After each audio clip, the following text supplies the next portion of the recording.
50.000 cavaleiros avançam sem parar. Onde chegam, os reinos desaparecem. Então surge a pergunta impossível: por que os mongóis, o exército mais temido de seu tempo, fracassaram em Kili? Por que não bastou sua velocidade, sua ferocidade, sua fama de invencíveis? Por que Delhi não caiu como tantas outras cidades antes? E há uma questão ainda mais inquietante. E se a derrota não se decidiu no campo de batalha, mas muito antes, longe das lanças e dos arcos? Para compreendê-lo, é preciso voltar ao momento em que Alauddin Khalji decidiu lutar de uma forma que ninguém esperava.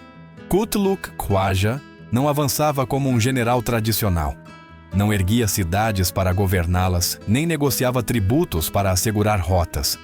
Seu exército movia-se como uma maré violenta, cuja única lógica era a destruição total. Ali, onde aparecia, os povoados ficavam vazios, os caminhos se cobriam de fumaça e os rumores viajavam mais rápido que os mensageiros. No Punjab, as primeiras aldeias caíram sem resistência real. Não houve batalhas formais, apenas incursões fulminantes que despojavam a terra de tudo o que podia alimentar homens e cavalos. Essa era a essência da guerra mongol: viver do terreno, avançar sem amarras, não depender de nada salvo do saque contínuo. A reputação precedia Kutluk Khwaja como uma sombra espessa. Seus homens eram herdeiros diretos de uma tradição de terror metódico.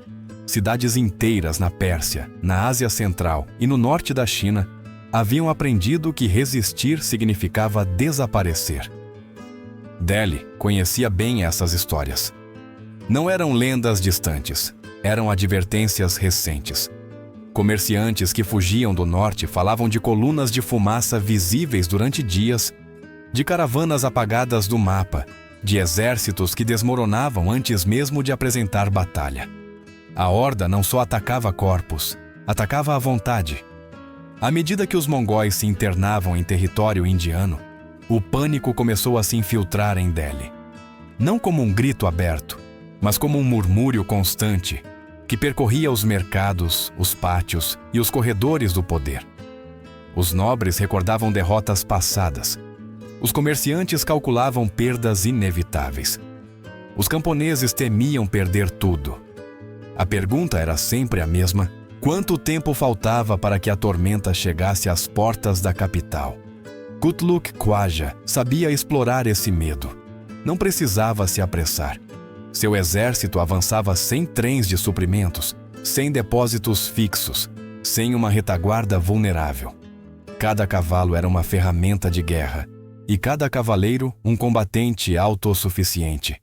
Comiam o que encontravam, descansavam pouco e se moviam com uma rapidez impossível de igualar para exércitos tradicionais. Para eles, Delhi era um objetivo lógico, um centro rico que prometia butim suficiente para sustentar a campanha durante meses. No entanto, algo começou a parecer estranho até mesmo para os exploradores mongóis. À medida que avançavam, os relatos falavam de aldeias abandonadas, de celeiros vazios, de campos sem colheitas visíveis. Não era uma retirada caótica, era um esvaziamento sistemático. Onde esperavam encontrar abundância, encontravam silêncio. Essa ausência não parecia fruto do medo espontâneo, mas de uma ordem precisa. Os caminhos seguiam abertos, mas não levavam a nada. Em Delhi, enquanto isso, a tensão atingia níveis extremos. Muitos exigiam negociar. Outros propunham um ataque imediato para salvar a honra antes de serem cercados. A horda estava perto, demasiado perto, e sua mera presença alterava o equilíbrio interno do sultanato. Cada dia que passava sem uma batalha decisiva, aumentava a ansiedade. Mas esse mesmo tempo era o que Alauddin Khalji estava utilizando para algo muito diferente do que seus inimigos esperavam. Kutluk Khwaja ainda acreditava ter a iniciativa. Sua experiência lhe dizia que nenhum reino podia sustentar o vazio indefinidamente. Cedo ou tarde, o medo obrigaria a abrir celeiros, a mover populações, a cometer erros. Não compreendia que essa espera fazia parte de uma armadilha muito maior. Enquanto a horda avançava confiante em sua fama e sua velocidade, Delhi estava redefinindo o campo de batalha sem disparar uma única flecha. A invasão mongol havia começado com força, mas sem saber, já estava entrando em uma guerra diferente. Uma em que o inimigo não pensava em vencê-los com um choque frontal, mas com o desgaste lento e calculado de tudo aquilo que tornava a horda invencível.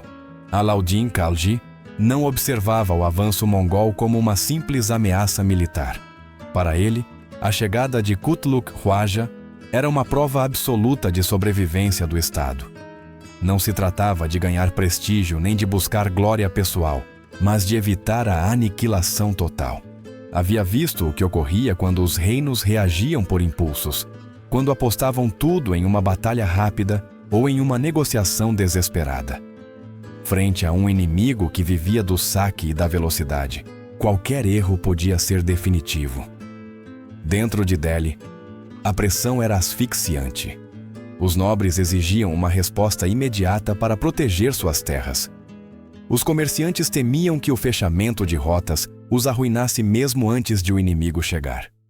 Os generais discutiam planos tradicionais que prometiam honra, mas não sobrevivência. Alauddin ouvia a todos e não seguia a nenhum. Entendia que combater os mongóis em seus próprios termos equivalia a aceitar uma derrota antecipada. A pergunta não era como vencê-los no campo, mas como impedir que pudessem lutar como sempre o faziam. O sultão compreendeu que o ponto fraco da horda não estava em sua força, mas em sua dependência absoluta do movimento contínuo e do butim. Os mongóis não acumulavam reservas, não esperavam longos cercos, não eram feitos para uma guerra prolongada sem recursos. Essa verdade, conhecida mas raramente explorada, tornou-se o eixo da resposta de Delhi. Alauddin decidiu não correr, não perseguir e não se expor. Decidiu resistir de uma maneira que muitos consideraram irracional. Sua primeira ordem foi clara e brutal. O reino devia se fechar sobre si mesmo.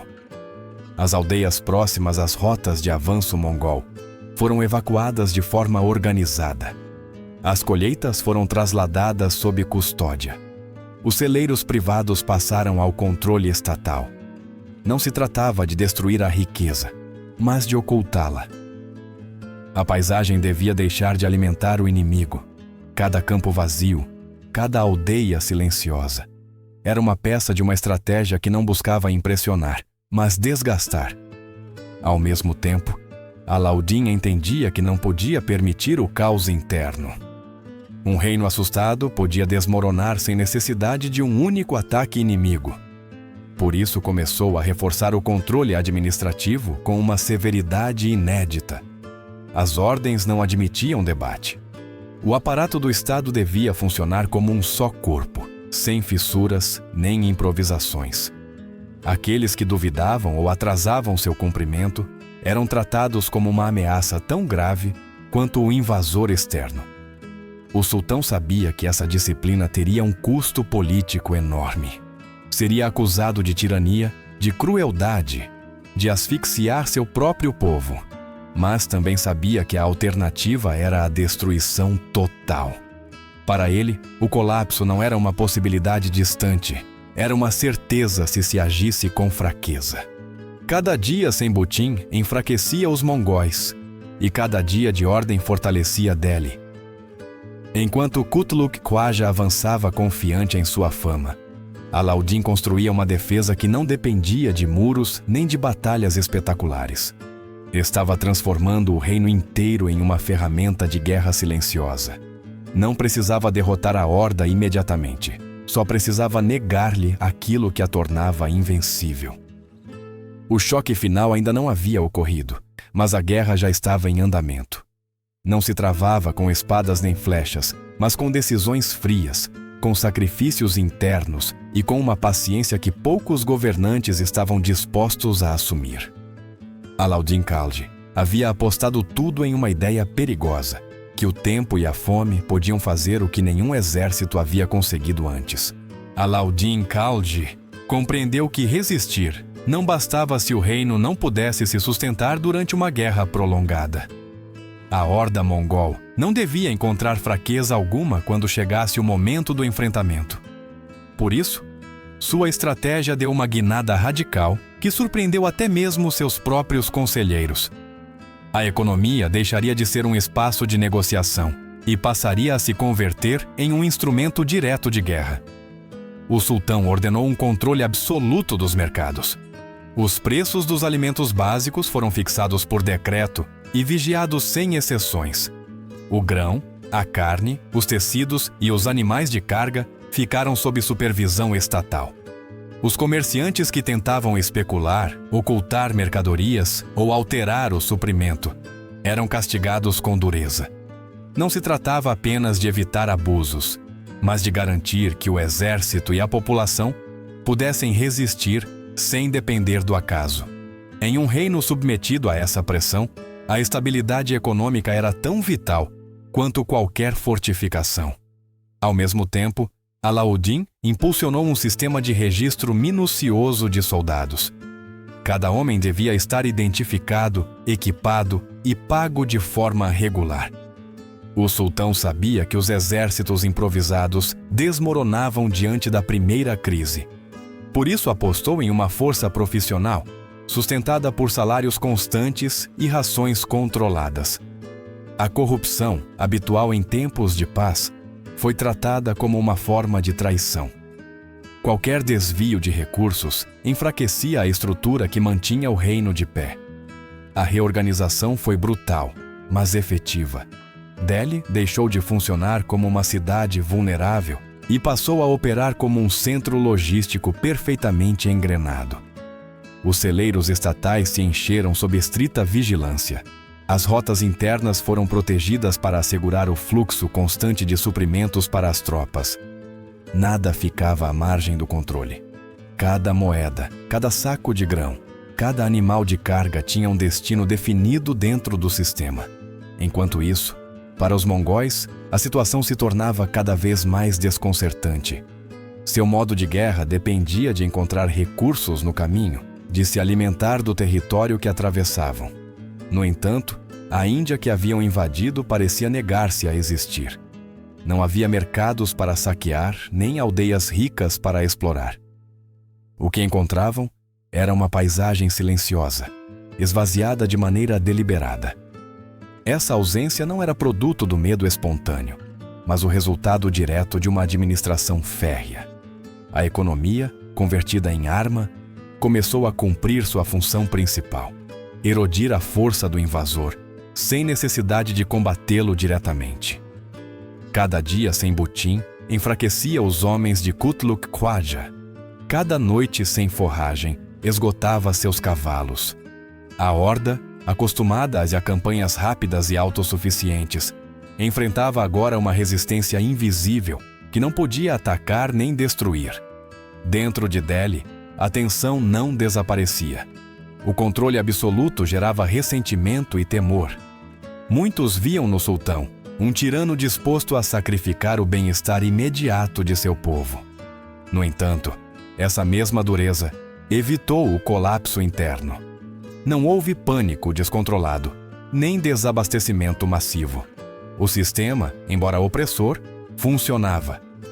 O reino resistia enquanto o inimigo se debilitava lentamente. Alauddin sabia que sua aposta era perigosa. Se os mongóis conseguissem forçar uma batalha rápida antes que o desgaste fizesse efeito, todo o sistema podia ruir. Mas também sabia que não tinha outra opção. A economia não era um elemento secundário da guerra, era o campo de batalha principal.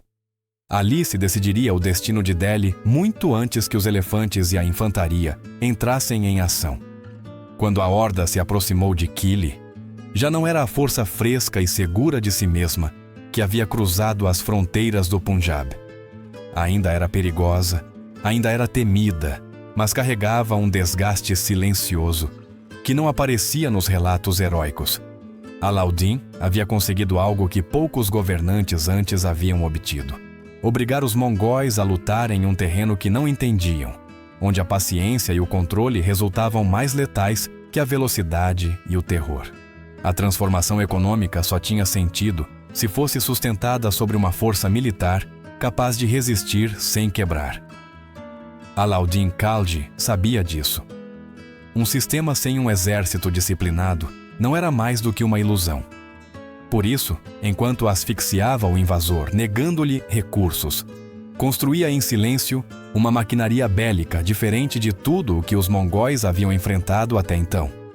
O núcleo dessa força era um exército profissional permanente. Não contingentes convocados ocasionalmente, não levas improvisadas, mas soldados registrados, treinados e pagos de maneira regular. Cada homem tinha uma função precisa dentro da formação. Cada unidade respondia a uma cadeia de comando clara. A disciplina não se baseava no entusiasmo nem na glória, mas na certeza de que o salário chegaria e de que a desobediência seria punida sem exceção. Em um mundo onde muitos exércitos se sustentavam sobre promessas, o de Delhi se sustentava sobre controle e previsibilidade. Alauddin entendia que os mongóis eram mestres da mobilidade e do caos. Para enfrentá-los, precisava do contrário: estabilidade, ordem e resistência. Seus soldados não deviam perseguir impulsivamente, nem romper fileiras diante de provocações. Deviam aguentar, resistir. Converter-se em um obstáculo sólido que a velocidade inimiga não pudesse atravessar sem perder sua vantagem principal. Mas o elemento mais visível e temido dessa estratégia eram os elefantes de guerra. 700 bestas treinadas não como armas descontroladas, mas como parte de uma formação pensada em detalhes. Não eram simples animais lançados ao combate, mas peças de uma muralha viva. Cada elefante avançava protegido, guiado por mahuts experientes e acompanhado por infantaria que cobria seus flancos. Sobre seus lombos, torres com arqueiros adicionavam uma camada constante de pressão.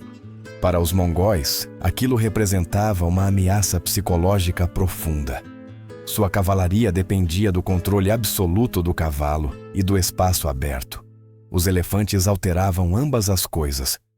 O cheiro, o ruído, o tremor do solo quebravam a calma dos animais da estepe. Mesmo antes do choque, a formação inimiga começava a se ressentir.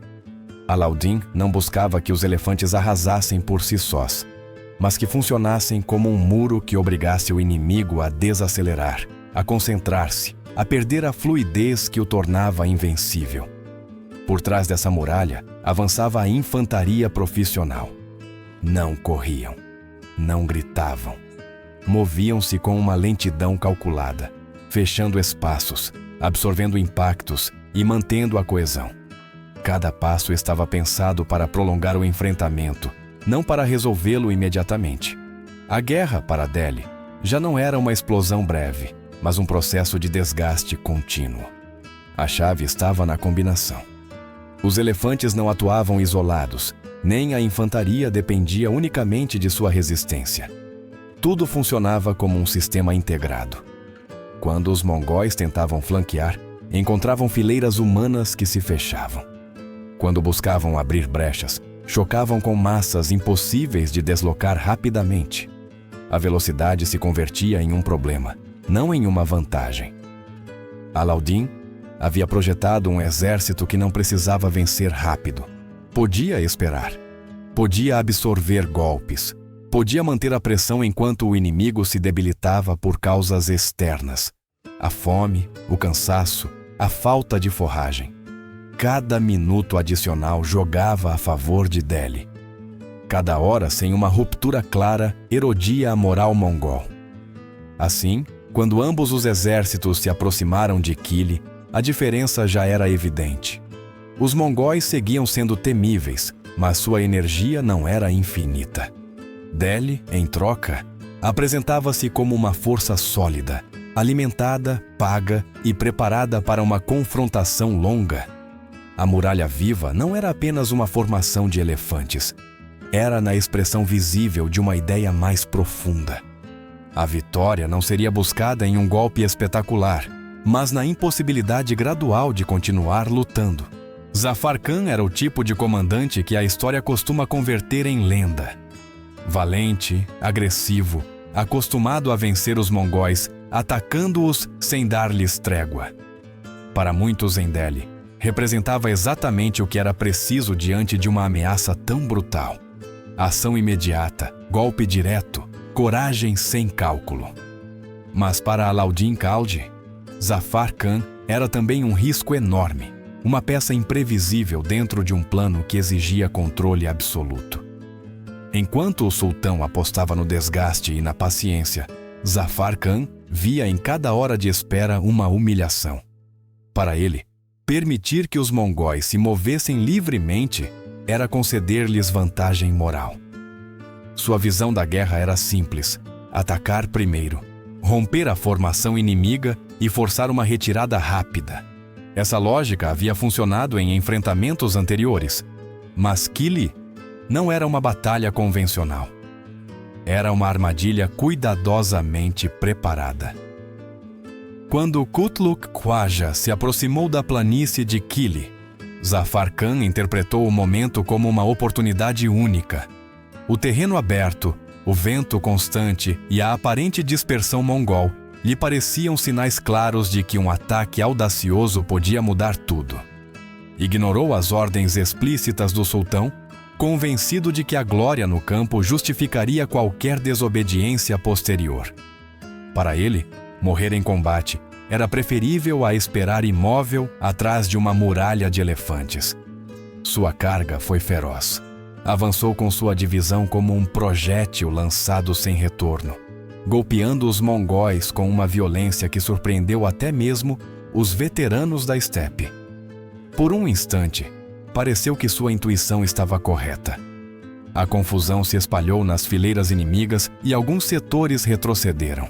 Mas essa vantagem inicial ocultava um problema fatal. Zafar Khan estava isolado.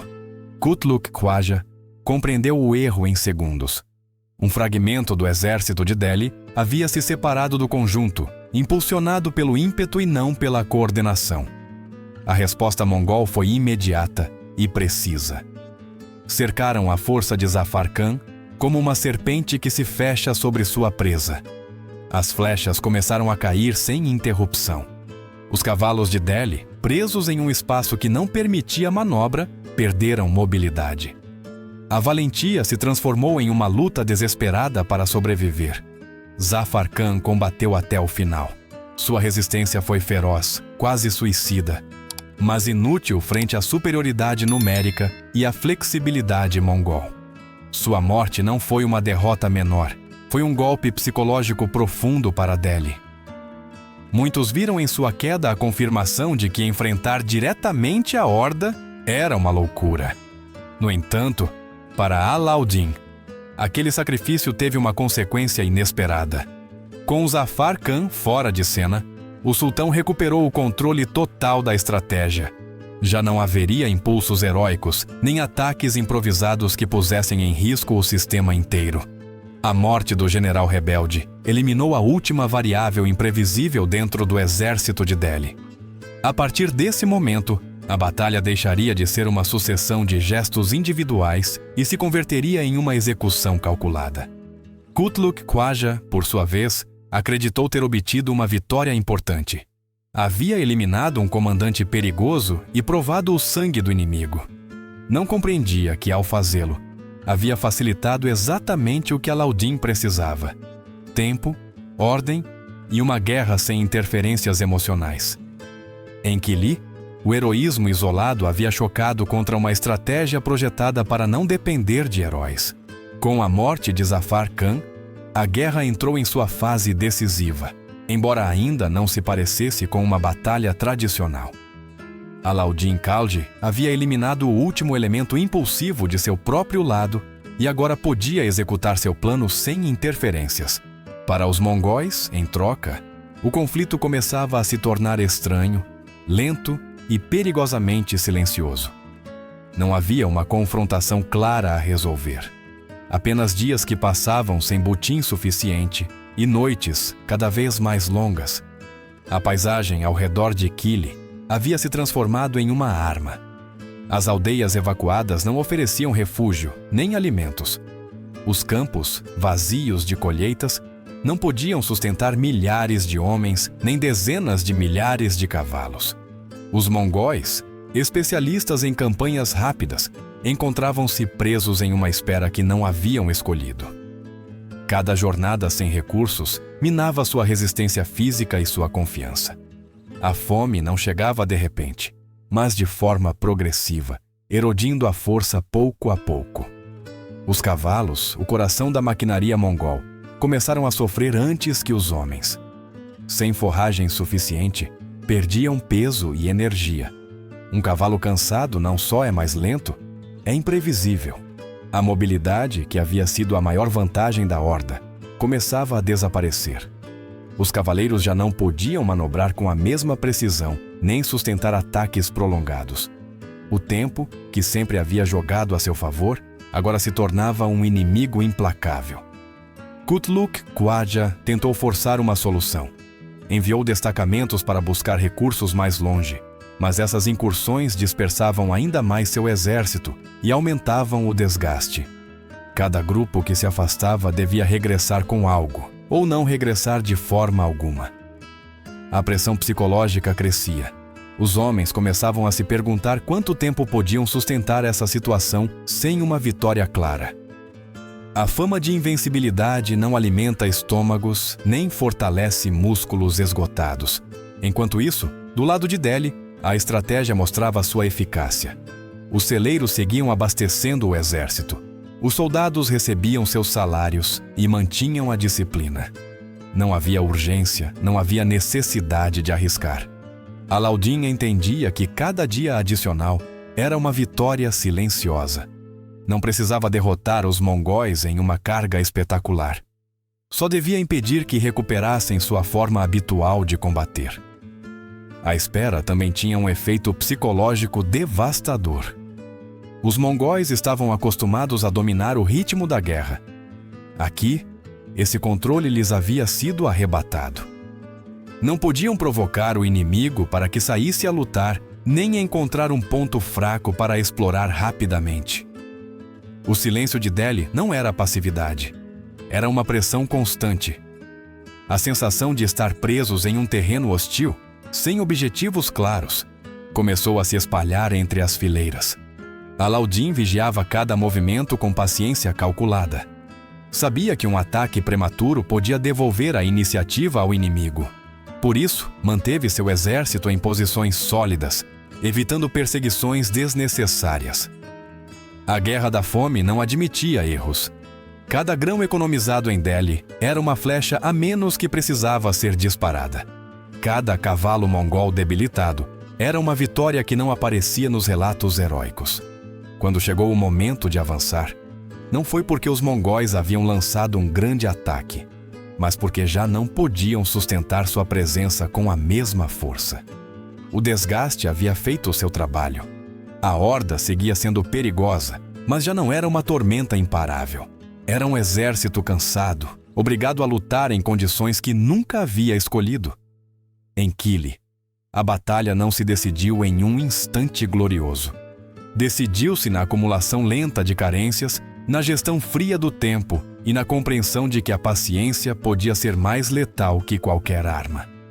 Alauddin Khalji havia convertido a fome e a espera em aliados e agora estava pronto para fechar a armadilha. Quando Alauddin Khalji deu a ordem de avançar, não buscava uma vitória rápida nem um espetáculo de força. Era o momento exato, calculado após semanas de desgaste silencioso. Os mongóis já não eram a horda fresca que havia cruzado o Punjab. Seguiam sendo perigosos, mas estavam cansados, com cavalos debilitados e com a iniciativa quebrada.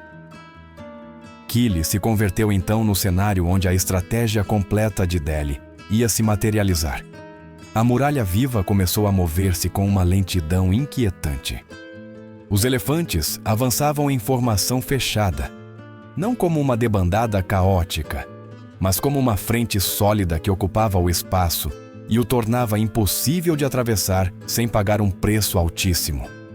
O chão tremia sob seu peso.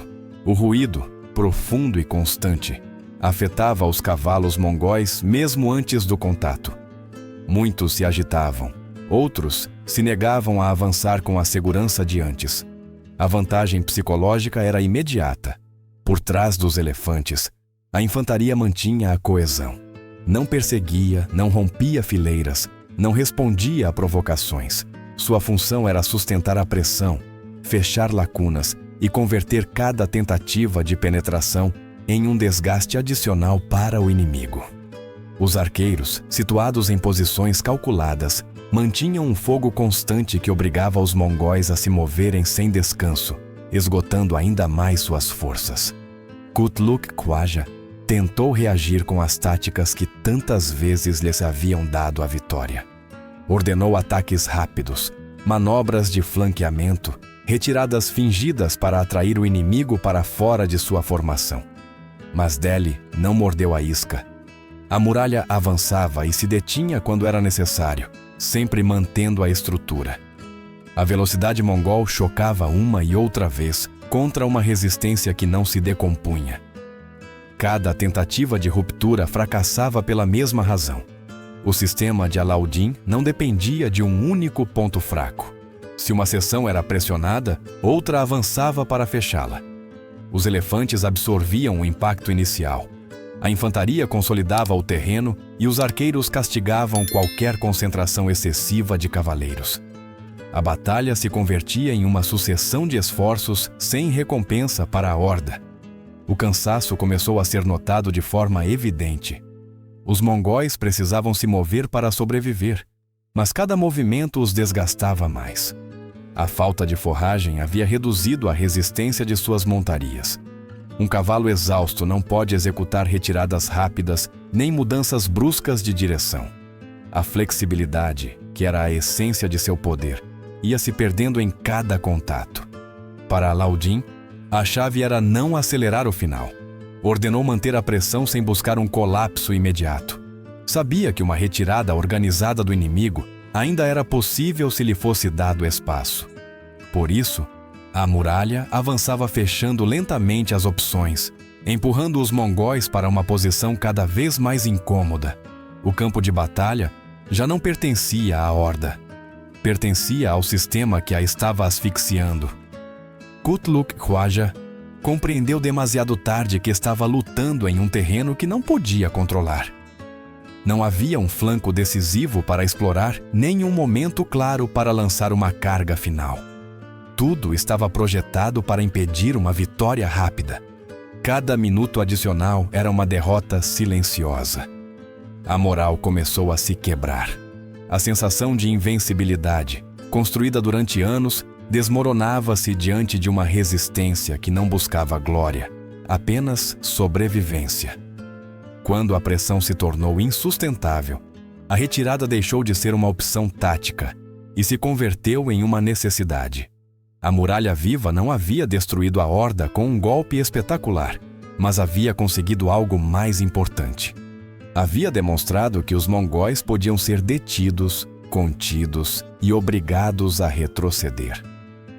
Em Kili, a batalha não foi uma explosão final, mas a culminação lógica de uma estratégia que havia negado ao inimigo cada uma de suas vantagens tradicionais. A retirada mongol não foi uma fuga caótica imediata, mas também não teve nada de honrosa. Foi uma retirada forçada pelo esgotamento, pela impossibilidade de continuar uma guerra que já não obedecia às suas regras. Kutluk Khwaja compreendeu que permanecer mais tempo em Kili significava arriscar a destruição completa de seu exército. A horda, projetada para campanhas rápidas e devastadoras, não estava preparada para uma resistência prolongada sem recursos. Os primeiros movimentos para trás foram realizados com cautela. Os mongóis tentaram manter a coesão enquanto buscavam rotas que lhes permitissem sair do cerco psicológico e logístico imposto por Delhi. No entanto, cada quilômetro percorrido revelava a magnitude do problema. Não havia reservas esperando, não havia aldeias intactas que oferecessem alívio. O território seguia vazio, silencioso, hostil. A retirada não trazia descanso, apenas prolongava o desgaste. A fome começou a deixar de ser uma ameaça abstrata e se converteu em uma realidade visível. Os homens debilitados marchavam com dificuldade. Os cavalos, já exaustos, caíam ou ficavam para trás. Para um exército baseado na mobilidade, perder montarias era perder identidade. Cada animal abandonado era uma derrota irreversível.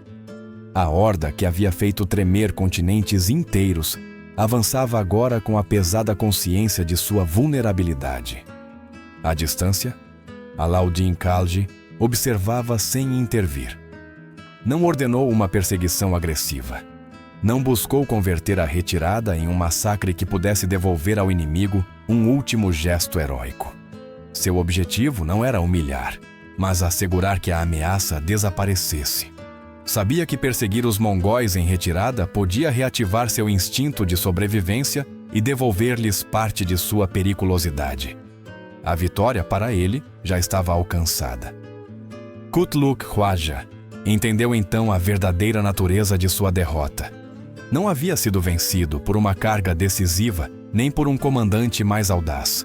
Havia sido derrotado por um sistema que havia negado cada uma de suas fortalezas. Sem butim, sem velocidade e sem iniciativa, a horda havia ficado reduzida a um exército comum, vulnerável e esgotado. A guerra que dominavam havia deixado de existir sob seus pés. A retirada se converteu em uma jornada silenciosa de regresso, marcada pela perda constante. Os homens que sobreviveram levavam consigo uma lição amarga. Nem todos os inimigos podiam ser esmagados com terror e rapidez. Alguns estavam dispostos a esperar, a sacrificar o conforto interno e a suportar tensões extremas com o objetivo de sobreviver. Para os mongóis, acostumados a quebrar reinos inteiros em questão de semanas, aquela experiência foi profundamente desestabilizadora. Em Delhi, a notícia da retirada não provocou celebrações imediatas. Não houve euforia descontrolada. O reino havia resistido, mas a um custo enorme. A disciplina imposta por Alauddin havia salvado o Estado, mas também havia deixado cicatrizes profundas. No entanto, uma verdade era impossível de ignorar. Pela primeira vez, um exército mongol havia sido detido sem uma grande derrota em batalha aberta. A derrota sem glória de Kutluk Khwaja marcou um ponto de inflexão. Demonstrou que a invencibilidade mongol não era absoluta, que podia ser desarmada não com força bruta, mas com paciência, controle e uma compreensão fria da guerra como sistema. Kili não seria lembrada como a batalha mais sangrenta, mas como a prova de que mesmo o inimigo mais temido podia ser vencido sem destruí-lo por completo. A vitória de Delhi em Kili não foi celebrada como uma façanha épica, mas como uma confirmação silenciosa de que o Estado havia sobrevivido. Alauddin Khalji não permitiu que o reino caísse na complacência. Sabia que o perigo mongol não desapareceria para sempre, mas também sabia que algo fundamental havia mudado. Pela primeira vez, a horda havia sido contida sem que uma cidade fosse arrasada, sem que um exército ficasse aniquilado em um choque frontal. A ameaça havia sido neutralizada através de um método novo e profundamente incômodo para seus contemporâneos. As consequências internas foram imediatas. Delhi ficou transformada em uma estrutura rígida, altamente controlada, capaz de sustentar uma guerra prolongada. O sistema de controle de preços, de registro militar e de gestão de recursos não foi desmantelado após a retirada mongol. Manteve-se como uma rede permanente de defesa. Para muitos, essa ordem foi opressiva. Para o sultão, era a única garantia de que o reino não voltaria a estar à beira do colapso diante de uma invasão externa. O exército profissional consolidou seu papel como pilar do poder. Já não se tratava apenas de reunir homens em tempos de crise, mas de sustentar uma força constante, disciplinada e financiada. Os elefantes de guerra, integrados dentro de uma estrutura coerente, converteram-se em um símbolo visível dessa nova forma de combater. Não era um recurso isolado. mas parte de um sistema que priorizava a resistência e o desgaste acima do golpe espetacular. Para os inimigos de Delhi, Kili enviou uma mensagem clara. O sultanato já não era um objetivo fácil, nem um reino que reagia com pânico diante da pressão. Era uma entidade capaz de absorver o impacto, reorganizar-se internamente e utilizar o tempo como arma. A fama dos mongóis seguia sendo temível, mas havia perdido seu caráter absoluto. A ideia de invencibilidade havia sido erodida de maneira irreversível. No plano histórico, Kili deixou uma lição incômoda. Demonstrou que a guerra nem sempre se decide no momento do choque, nem na valentia individual dos comandantes. Às vezes, decide-se muito antes, na administração, na logística, na capacidade de um Estado para sacrificar-se a curto prazo, com o objetivo de sobreviver a longo prazo. Alauddin Khalji não foi recordado como um herói romântico, mas como um governante frio, disposto a carregar com o ódio interno para evitar a destruição externa. O legado de Kili não foi uma fronteira ampliada nem um butim imenso. Foi algo menos visível, mas mais duradouro. A prova de que mesmo o inimigo mais temido podia ser derrotado se fosse obrigado a lutar em um terreno que não entendia. Nesse sentido, a batalha impossível não foi impossível por sua violência, mas pela clareza estratégica que exigia. Kili marcou o momento em que a guerra deixou de ser apenas uma questão de força e se converteu, de forma definitiva, em uma questão de sistema.